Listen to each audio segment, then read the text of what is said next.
For the next step, once you have all of your highlights, shadows, and medium tones filled in with your color scheme showing value change, you're gonna start to add more detail and value change with either charcoal or a Sharpie. So something that's darker, and if you're using a Sharpie, I would definitely use the thinner side of the Sharpie. But you'll notice I'm looking at, on the left, my reference picture, so the actual photo itself before it was pasteurized, because it still has this detail that I'm going to be adding. And then on the right here, I'm going in with charcoal, and I'm looking at, first of all of the darker areas, so mostly the areas of shadow and the medium tones, and I'm just filling it in with detailed texture. So with the hair, instead of just kind of shading in the darkest areas, what I'm doing is going over top of it, following the direction of the hair, or filling in the detail that I see.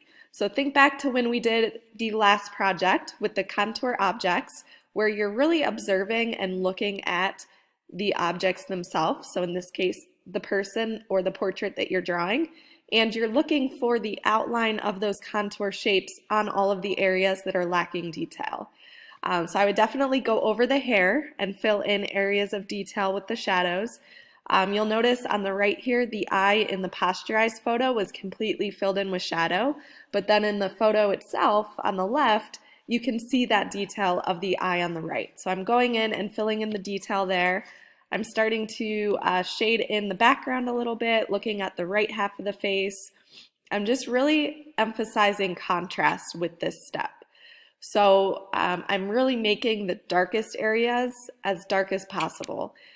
So make sure that you do go in with either charcoal or Sharpie, really pay attention to detail and find those areas that are lacking detail and lacking depth or shadows that you can then fill back in with detail. This is where you're also going to be using the practice that we did with the facial features. So we practiced how to draw the eyes, nose, and lips and hair, and all of the details that should be included in those. So when you're going back and drawing on top of the face with the charcoal, think about the eyes and what details of the eyes need to be included. So the highlight and how you can emphasize that the outside of the pupil is a lot darker and then fades to a lighter value. And then shading the nose. Think about how we shaded the nose when you practiced and how to fill in the nostrils and get the shading on the right half of the nose correct.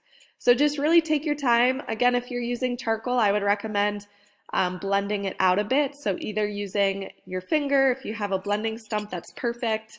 But if not, it would also work well just using your finger to blend, or using a paper towel that you can then go in and blend with too. So here's a little bit more of shading the background in.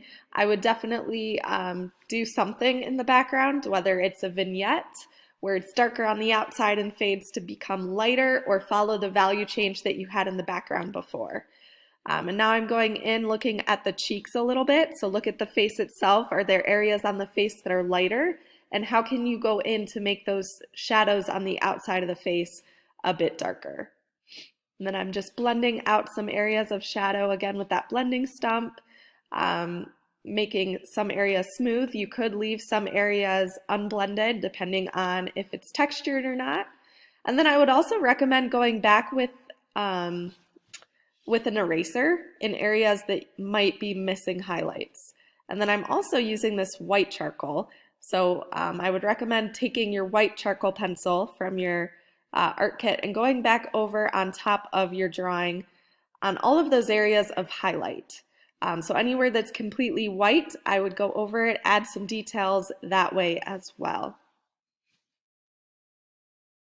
And then if you need to go back one more time with the charcoal, just go back and forth with the two to get the best contrast and best overall drawing that you can.